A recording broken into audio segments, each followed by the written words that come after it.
Fala pessoal, tudo bem com vocês? Ai, como a gente precisava de uma atuação dessas, hein? O Soares joga muito, o Jeromel volta, o time tem uma nova formação e dá show na arena. O Grêmio deu um show na arena sobre o Cruzeiro, foi 3-0, poderia ter sido mais, é terceiro colocado no Brasileiro. Chega mais, eu sou o Chico Garcia, inscreva-se no canal e vamos juntos!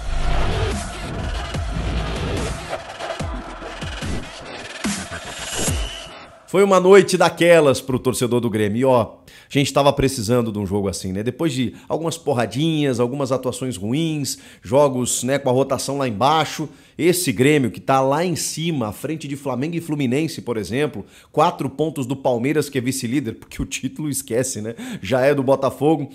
Com um jogo a menos ainda para ser realizado contra o Corinthians aqui em São Paulo, nova data marcada já 18 de setembro, uma segunda-feira, 9 da noite, na Neoquímica Arena.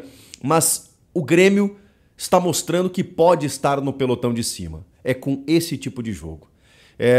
Me encantou pela atuação, pela forma como o Grêmio jogou e tô satisfeito. Tô bem satisfeito, tô bem feliz com o que aconteceu. Foi daquelas noites assim que tudo deu certo. O Grêmio estreou um uniforme, inclusive, né, um manto negro, um azul escuro, que remete, inclusive, às noites de glória do Grêmio em toda a sua história. Olha que simbólico. Justamente contra o Cruzeiro, que jogou de branco. O Grêmio teve alguns enfrentamentos contra o Cruzeiro nessa temporada, né, inclusive na Copa do Brasil, e conseguiu levar a melhor e dessa vez passou por cima contra o bom time do Cruzeiro, que eu havia alertado aqui durante a semana, vinha fazendo bons jogos, contra o Palmeiras e perdeu no último minuto, contra o Corinthians sofreu um empate no último minuto. Era um time que estava, assim, mesmo com uma sequência ruim, fazendo bons jogos. Não tocou na bola, não tocou na bola. O Grêmio realmente deu um show. E como que o Grêmio deu um show? Mudando a sua formação. Renato, de novo, Renato Portaluppi se reinventa, porque ele sofre, ele percebe os problemas táticos do time e ele muda de novo. E deu certo. Porque ele reconduziu, ele tirou do time Ferreira e Bitelo, 2 titulares, e colocou um meio de campo muito mais robusto, com Vijaçante, Carbajo e PP. Com Cristaldo na ponta desse tripé de volantes, ou de meio-campistas, né, como um jogador que auxilia no meio, mas ao mesmo tempo se aproxima do ataque. E lá na frente o João Pedro Galvão com o Luizito Soares. O João Pedro, ele tá chegando, tá? Ele vai render muito mais do que tá rendendo. Ele já fez um jogo interessante, mas calma, ele tá no segundo, terceiro jogo dele. Esse cara jogava no Fenerbahçe, esse cara jogou muito na Itália. Ele ainda vai ajudar muito o Grêmio. Ele fez um jogo mais de preenchimento do setor ali, mais no miolo do ataque, para o Luizito dar as escapadas dele, né? O Luizito joga na leitura dele, saindo da área, no segundo pau, tentando buscar uma bola que sobra. Esse é o jogo do Luizito. E é assim que ele faz os seus tantos gols. Só que ele estava a 8 sem marcar. Quebrou o jejum. E poderia ter quebrado já no começo da partida, 7 minutos, quando ele faz um gol impedido. Né? O Vijaçante dá uma escapada. O Vijaçante, o que joga o Vijaçante? Meu Deus do céu. E aí com Carbajo e PP, ele consegue se desgarrar muito mais, né? Porque aí ele tem preenchimento no setor. O Grêmio estava vazando, estava sofrendo no seu setor de meio campo. O Renato arrumou. E também contou com a recuperação do PP, né? Que jogador. Que jogador tecnicamente diferente é esse PP. Como ele dá outro brilho para o meio-campo do Grêmio, quando ele volta, busca a bola no pé do zagueiro, vai construir, vai armar e tudo mais. Adorei o jogo do PP. Carbajo, que atuação do Carbajo, porque com parceria, né? Muitas vezes o Carbajo era colocado como o único volante ou às vezes tendo que dar uma solução de marcar e armar, e às vezes ele ficava sozinho ali no meio, só com o Vijaçante para poder sair, porque o Renato, né, que tinha aquela neura de ter extremos, de ter pontas, e aí insistiu no Ferreira e tudo mais, e acabava desconfigurando o meio. Muitas vezes com 3 zagueiros, o Carbajo ficava sobrecarregado no meio. Pois bem, com parceria ele rende muito. Ele não foi eleito o melhor meio-campista do Campeonato Uruguaio à toa. Ele jogava no Nacional com o Luizito. Luizito conhece muito bem o Felipe Carbajo.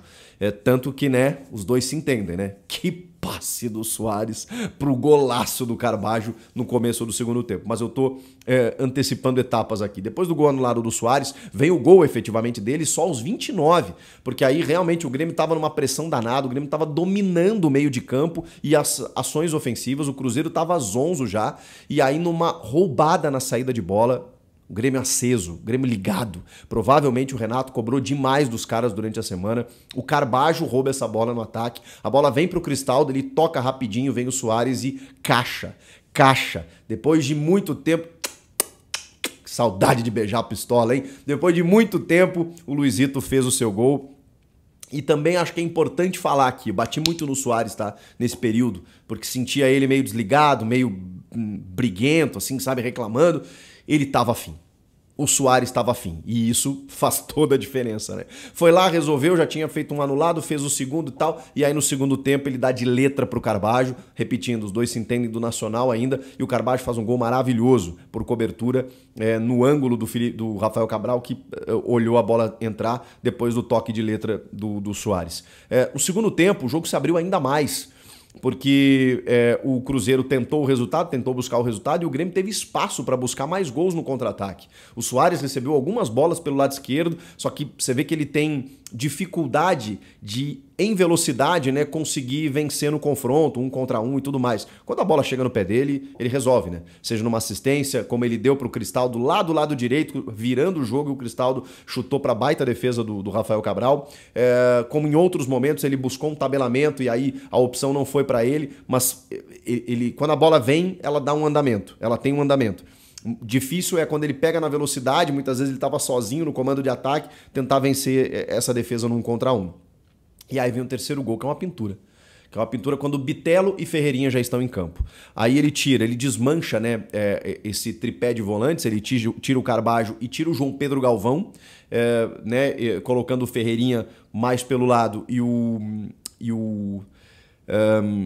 oh, meu Deus. E o Bitelo fazendo o seu jogo. Depois ele tira o Cristaldo para botar o Luan, já nos minutos finais. Não deu para fazer muita coisa, né? Mas como o jogo já estava 3-0, ele tá aquecendo quando tá 2. Vem o 3-0, aí entra o Luan, o estádio vem abaixo. Uma noite mágica, tudo deu certo.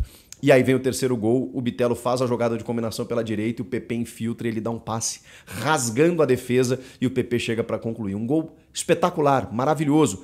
Bitelo, que tem proposta do Feyenoord da Holanda e que o Renato resolveu retirar do jogo. Não sei se pela negociação, não sei se porque o Bitelo andava meio desfocado, mas olha a diferença que faz quando você tem esses jogadores, por exemplo, saindo do banco. Quando eu vi o Bitelo e o Ferreirinha aquecendo, eu falei assim, caramba, eram dois titulares que hoje se tornam soluções vindas do banco de reservas. Isso aumenta o teu grupo, porque se o Grêmio estava jogando bem com aquele time que ali estava e talvez seja uma nova formação, e você ter esses jogadores para mudar um jogo no segundo tempo, já muda, né? Porque eles eram as opções como titulares, e quando você precisava recorrer ao banco, eram jovens da base, eram jogadores que...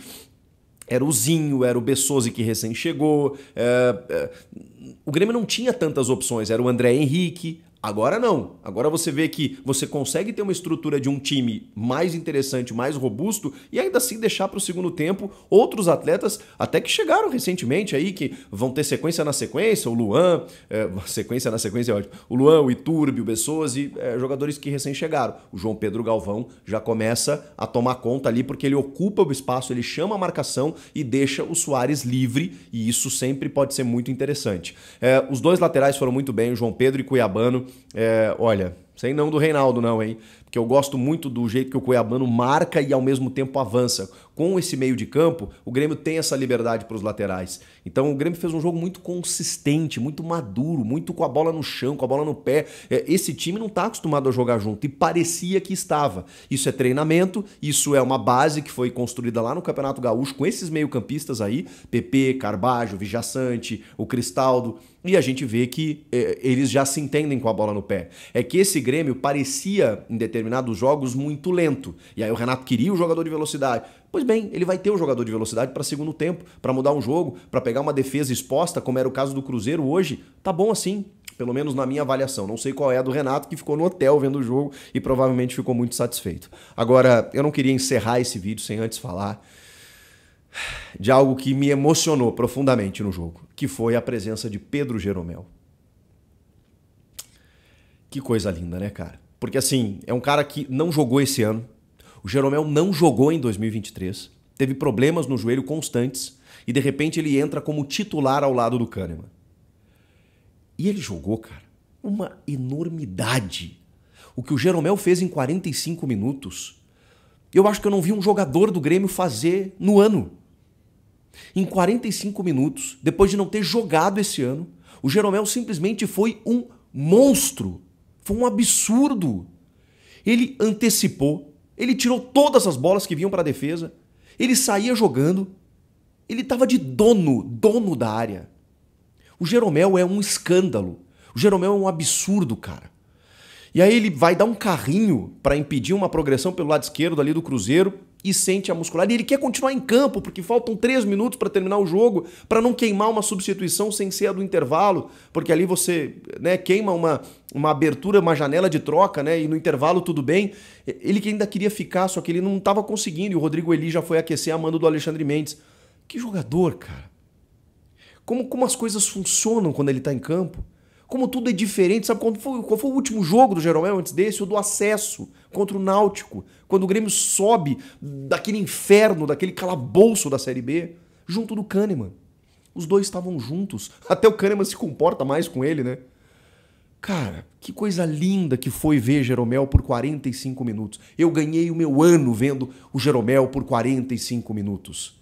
Eu fiquei, assim, eu tô preocupado, evidentemente, com a lesão dele, mas eu tô feliz de ter visto que, se ele recuperar dessa lesão muscular, ele pode jogar mais até o final do ano, ele pode jogar mais um ano, ele pode jogar mais quanto tempo ele quiser. O Jeromel é dono desse time.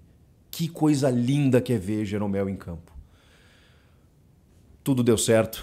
O Grêmio chega na 3ª posição do Brasileiro, joga bem, mudou o esquema, acho que esse é o time. E a gente volta a pensar positivo daqui pra frente. O que vocês acharam do jogo? Comentem aqui, inscreva-se no canal e eu volto na próxima. Tchau!